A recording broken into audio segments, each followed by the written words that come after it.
On est en train de monter un projet assez intéressant. Laissez-moi vous montrer.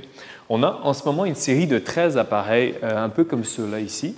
Et là-dessus, on a mis une copie d'une expérience interactive que les usagers peuvent accéder sur le parc. L'enjeu qu'on avait dans le projet en ce moment, c'est que le parc est quand même grand et on n'a pas, les usagers n'ont pas un accès à un réseau cellulaire sur l'entièreté du parc. Ça implique de télécharger une application en avance, mais en pratique, ce n'est pas tout le monde qui a le temps de le faire ou différents types de logistique comme ça. Alors, on s'est dit, on va leur donner un accès au contenu, peu importe où ils sont, sans avoir besoin d'Internet ou d'électricité. C'est pour ça que vous voyez en ce moment un ensemble de batteries. Ces batteries-là fournissent à peu près 8 heures d'autonomie à un de ces appareils-là. Donc, ça nous permet de faire des déploiements portables. La seule chose qu'on a besoin de faire, c'est de brancher l'appareil. On a, comme j'ai dit, une treizaine d'appareils sur l'entièreté du site. Et je vais vous donner un exemple. En fait, je vais vous montrer qu'est-ce que l'usager voit. Donc, en ce moment, si je vais dans les Wi-Fi, vous allez voir, il y a un réseau qui s'appelle Diabolus, le nom du projet.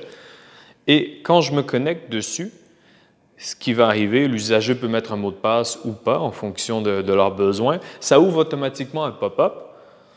Et il y a un processus manuel pour se connecter. Moi, je vais tout de suite sauter l'étape, continuer. Et ce que vous voyez en ce moment, c'est une expérience interactive, un audio gate, mais ça aurait pu être de la vidéo, ça aurait pu être des images, ça aurait pu être un ensemble d'interactions. Bref, une copie d'un site web. Et l'usager peut y accéder. En fait, ce qu'on voit à la barre noire, c'est que la vidéo est la piste audio est préchargée automatiquement. Et l'usager peut se promener sur le site et continuer d'écouter l'expérience audio.